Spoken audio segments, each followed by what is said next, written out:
There's been a shakeup at the top of the ticket in next year's Pike County election, and we'll speak to the new director of SOAR. I'm Jerry Scott, and this is the Mountaintop Daily.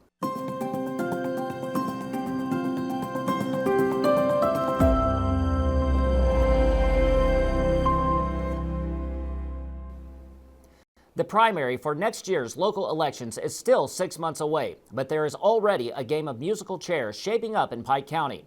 Current Judge Executive Ray Jones had already announced he would not seek another term, and the only person who had filed for the position so far had been former Pike County Superintendent Reed Atkins. But today, Atkins bowed out of the race to take over as Executive Director of SOAR. That cleared the way for current jailer Brian Morris to exit his race for re-election and instead file to run for Judge Executive. In a post on Facebook, Morris said he believes in Pike County and plans to work tirelessly to serve the public. There is still time for other candidates to enter the race. The deadline to file is January 9th. Earlier, we mentioned that former Pike County Superintendent Reed Atkins would be taking over as Executive Director of SOAR. Nick caught up with him this afternoon to talk about his plans for the organization's future. Recently, former Pike County Superintendent Reed Atkins announced he is dropping out of his campaign for the office of Pike County Judge Executive in favor of joining SOAR. He will now be serving as SOAR's new executive director following the departure of Colby Hall. Mountaintop News met with Atkins to get his thoughts on starting with the organization. Yeah, well, 2 weeks ago I filed for County Judge Executive, as you know, in Pike County, and I was extremely excited about the opportunity to help Pike County. Had a great response after I filed, and felt like that I had a real shot of winning that seat. And after I filed, a couple of days later, SOAR contacted me about their executive director's position. So, you look at both of those and you think, I can help Pike County as judge executive, or I can help 54 counties through SOAR. So it was a very, very difficult decision, and I put a lot of thought into it, a lot of prayer into it with my wife and my family, and I just this was my dream job. I couldn't pass it up. So I hated to pull my name from contention, but I also I couldn't pass up the job with SOAR. I just couldn't do it. Atkins goes on to say his 32 years of experience and education has prepared him to work with SOAR. While he is aware of what SOAR does and how they impact the region, he wants to learn as much as possible to live up to expectations. My experience as a leader in the Pike County school system has, I think, prepared me for this job. And what SOAR does, it excites me. It excites me to think that I can help people that are in need of work. SOAR does such a great job with economic stimulation, economic development, and that's what I want to do. Colby did a great job as their executive director, and I hope to pick up where he left off and move us forward above and beyond. Well, I'm a lifetime educator. I mean, I worked 32 years in the Pike County school system, and I don't know what I don't know, so I'm going to have to learn the ropes with SOAR. However, working with SOAR as superintendent, I know the good things they do, but the inner workings is kind of the intimidating part for me. But I'm a quick learner, and I'll pick it up and do good things. Reporting for Mountaintop News, I'm Nick Collum. Coming up after the break, a hearing was held last night to get public comment on Kentucky Power's request for a rate hike, and Eastern Kentucky had a lot to say. We'll take you there when the Mountaintop Daily continues. But first, sports and weather.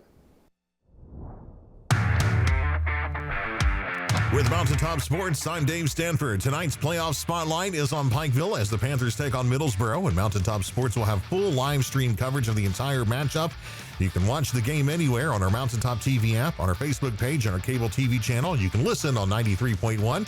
Kickoff is set for 7:30, pregame at 6:45. Postgame coverage will keep you locked in every step of the way. If you can't make it to the field, we got you covered.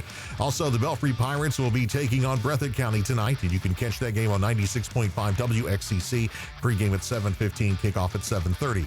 Next, we have another strong night for the University of Pikeville basketball programs as both men and women pick up conference road wins Wednesday at Johnson University.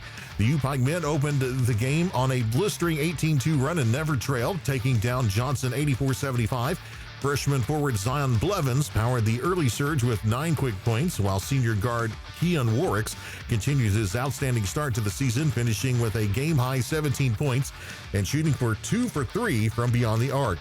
Sophomore guard Riley Salmons had his breakout performance as a Bear, knocking down 4 of 5 threes to match L.A. Walker with 16 points. U-Pike was flawless at the time, hitting all 15 of their free throws and added 9 made threes on the night. The Bears now sit at 4-2 overall and 3-0 in the AAC and will travel to Montreat on Saturday for a 4 p.m. tip. On the women's side, U-Pike rolled to its 3rd straight win, defeating Johnson 79-57. 5 Bears scored in double figures, led by senior guard Allie Stone with 16 points and a career-first 10 rebounds. Freshman Hallie Collins also posted her first career double-double with 15 points and 11 boards. The Bears used a dominant 21-10 third quarter to put the game away and improve to 3-1 on the season. All 3 wins coming in AAC play. U-Pike visits Montreat on Saturday at 2 p.m. For more information, be sure to follow Mountaintop Sports Facebook page or visit mountaintop.news and click on the Sports tab at the top of the page. With Mountaintop Sports, I'm Dave Stanford.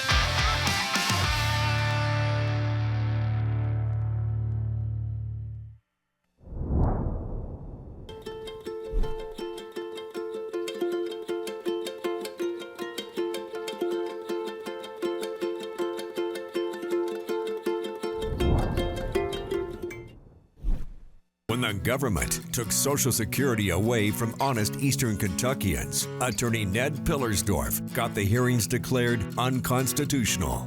When the women guards were harassed at Little Sandy Jail, Ned fought back, securing a $1 million verdict at trial. And when the state tried to shut down Cordia School, Ned fought back and kept the school open. Attorney Ned Pillersdorf fights for the underdog, and he's ready to fight for you.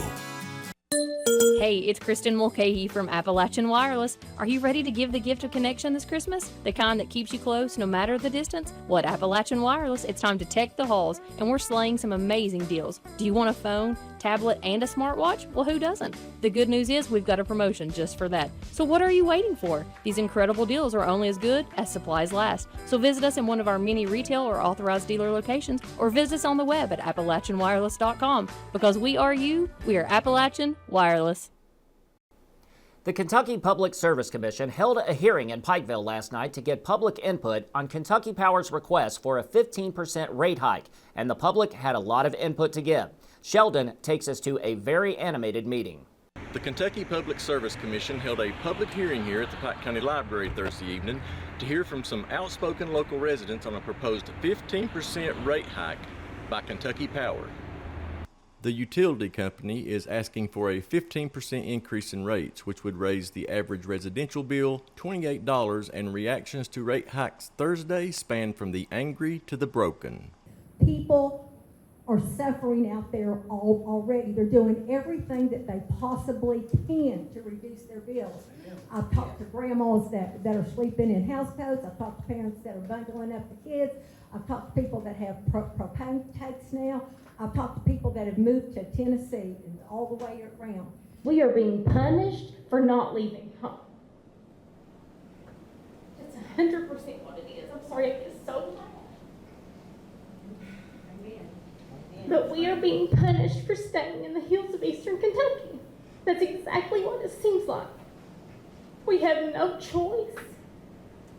Kentucky Power representatives said in August the rate increase would be needed due to lost population and a need for upgrades. Any rate increase or rate change is a challenge, and we realize that. So we want to be here to support the hearing and hear what the public is saying, and we obviously find a lot of value in their input. This rate request is about keeping the power reliable in a challenging service area where, in a time where the cost for most things keeps going up.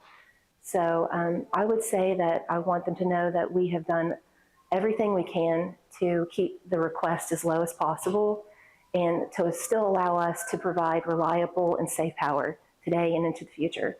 Some customers urged others to listen to some stats he'd come up with. Their net income, this was straight off the Kentucky Power Company's financial sheet.